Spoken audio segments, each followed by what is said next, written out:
Well, it's the time we've all been waiting for each year, as this will be our third annual Asshole of the Year award handing out. Previous years, our inaugural year was Addison Russell for really depressing, awful reasons involving domestic violence, and the Cubs giving him second chances, and him not bothering to take those second chances. And is even playing in Japan now. I don't think he's even playing professional baseball anywhere, but last year, of course, we gave it to the much mentioned owner's lawyer, Rob Manfred. And honestly, we could have given him that award yet again this year. He could probably get it every year. Thought that'd be kind of a boring way to do this each season.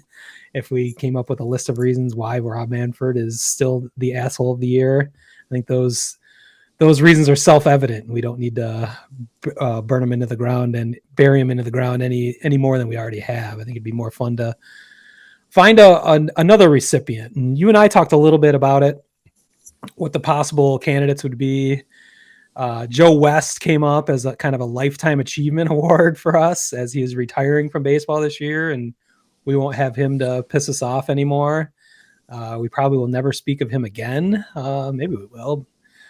So maybe you'll record another album that we'll have to cover somehow. But you and I decided the obvious winner. When you take a look back at everything we've posted over the year and just taking a look back at 2021, how often it's come up in different ways, whether they are being assholes, whether they are just being hilarious. They've come up many times in both our asshole of the week and our shit you couldn't make up, because it was literally shit we could never have thought of before the season started. And that would be everything that's happened with the New York Mets, our asshole of the year. It started way back in February, you might remember, as their general manager, Jared Porter, was released from his duties as general manager after 38 days for essentially sending dick pics to female reporters. It was one in particular, an unresponsive love affair that he was having apparently with himself and his phone, as she never responded to any of his text messages.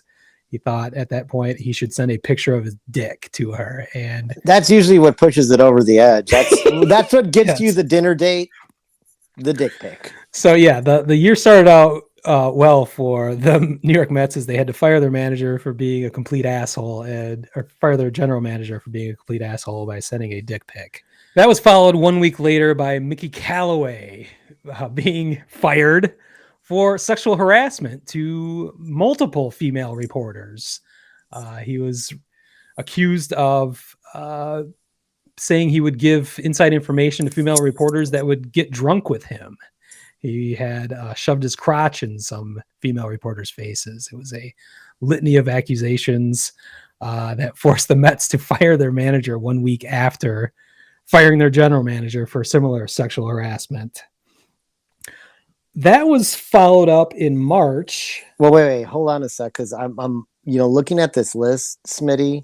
I almost think like there's a theme every month, and I think February is sexual harassment month for the Mets.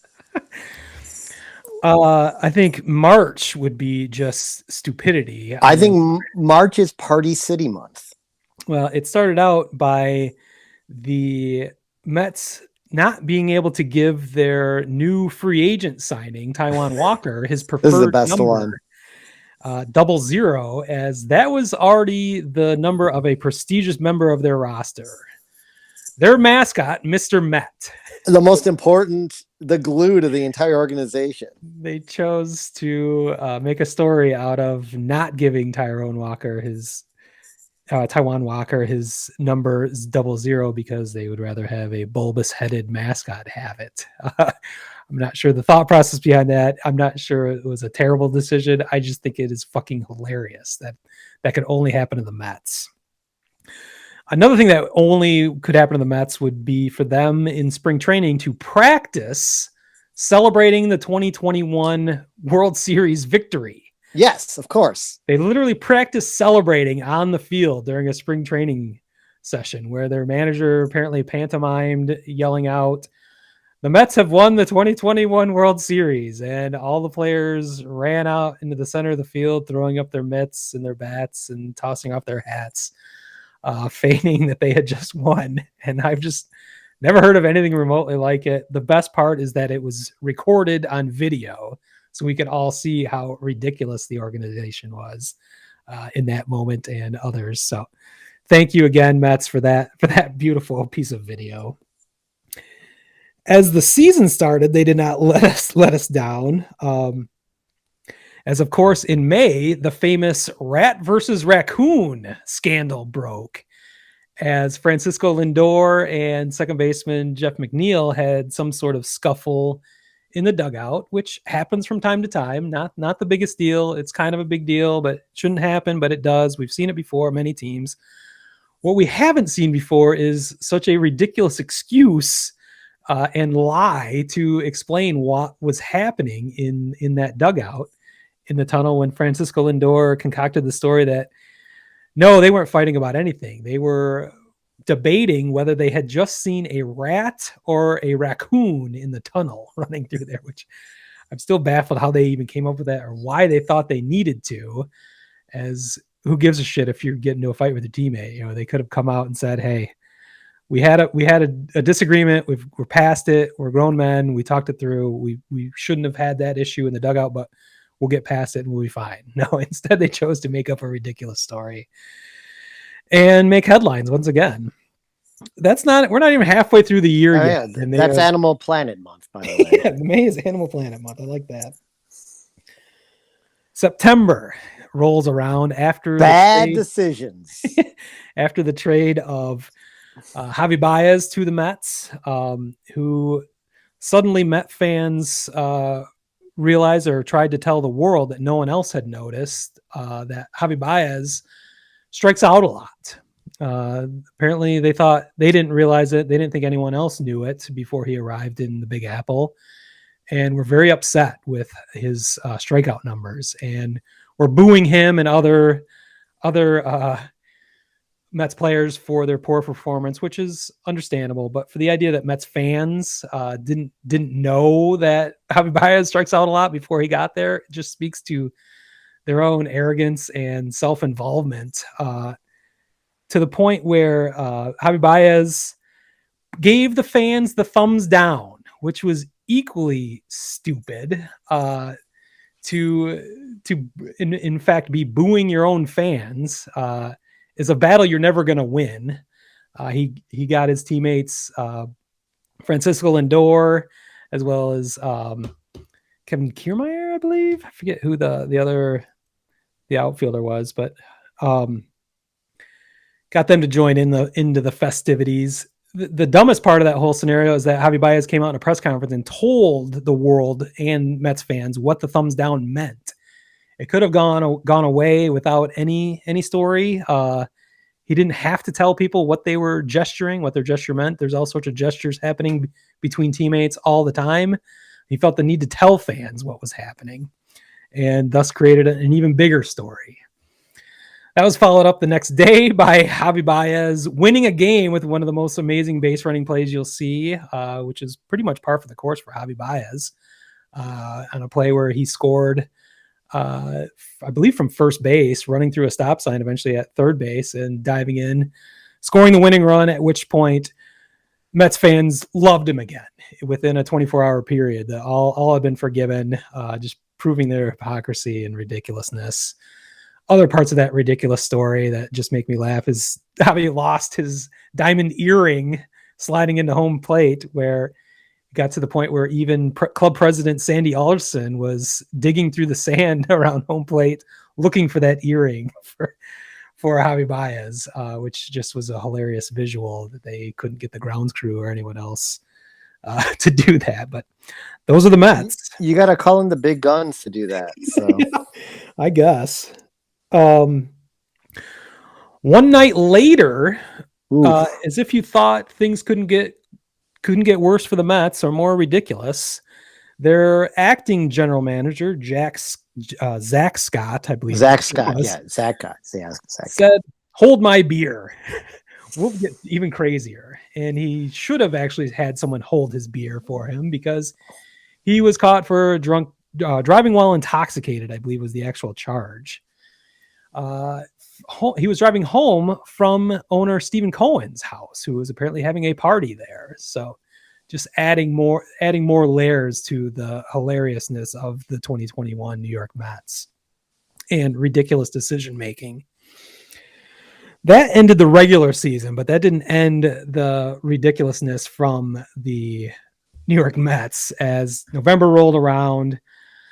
Famously, Steven Matz did not re-sign with the New York Mets, which you could see why he might want to get the fuck out of there as fast as he possibly could. Yeah. Signed a 4-year deal with the St. Louis Cardinals, at which point owner Stephen Cohen lost his fucking mind on Twitter and went on a rampage that he was not allowed to match the offer that St. Louis gave. At which point you would think an outgoing free agent, being berated by his former owner is not the most mature thing you've ever seen. Might actually give free agents second thoughts about going to such a weird organization with such a bizarre owner. Apparently that was not the case because his temper tantrum went on to make him spend $250 million on free agents before the arbitrary December 1st free agent signing period. So he went fucking crazy. Now they have the number one highest payroll in all of baseball. I'm not sure they have a complete team yet. Nope, they don't. So they will be spending more. We don't know what the economics of that will be.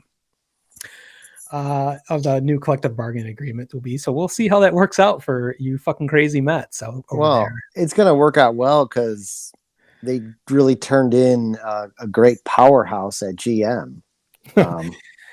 Yes, as 12 other GM candidates turned them down wisely, I would say. They did land on their final GM. I didn't catch his name. I didn't bother. Or maybe I did. Billy Epler, the GM formerly of the Angels, who did nothing but just kind of destroy the farm system and the organization as well. Having some of the best players in the history of baseball on that roster, they haven't been able to make the playoffs, but he'll be able to take care of the Mets somehow. I think that's more speaking to how he was their not first, not second, but their 13th choice for manager or general manager. Usually that's the best one. Lucky 13. The final nail in the coffin would be hiring their 4th manager in 2 years. I think it's actually a good move, hiring Buck Showalter, but the idea that they've had 4 managers in 2 years for all sorts of ridiculous reasons is just laughable and really, really cements our argument that the New York Mets are runaway winner. I don't think we'll ever have an asshole of the year quite like this, to have examples of one organization make themselves into assholes. So I think they are worthy asshole of the year. I mean, I don't think we've ever done 10 bullet points. I'm like, my eyes are glazing over, and I'm sorry to put everyone through that, but I blame the Mets. I mean, I had to list everything out. The New York mess. I mean, we're not the originators of that, but we are going to continue that because it is too perfect. I think the only smart thing on this list is hiring Buck Showalter.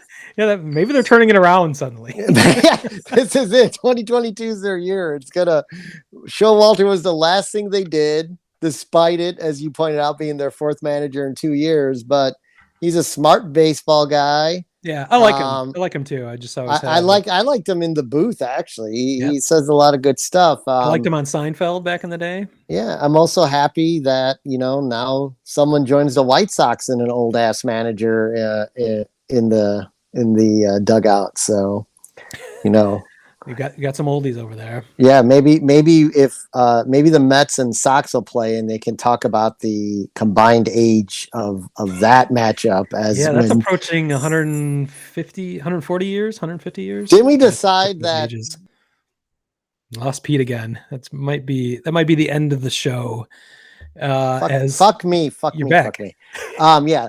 as Buck Showalter was part of the crew calling that Sox Astros game, the combined ages of the crew and the managers was about 1,000 years old, I think. Yeah, it was. So.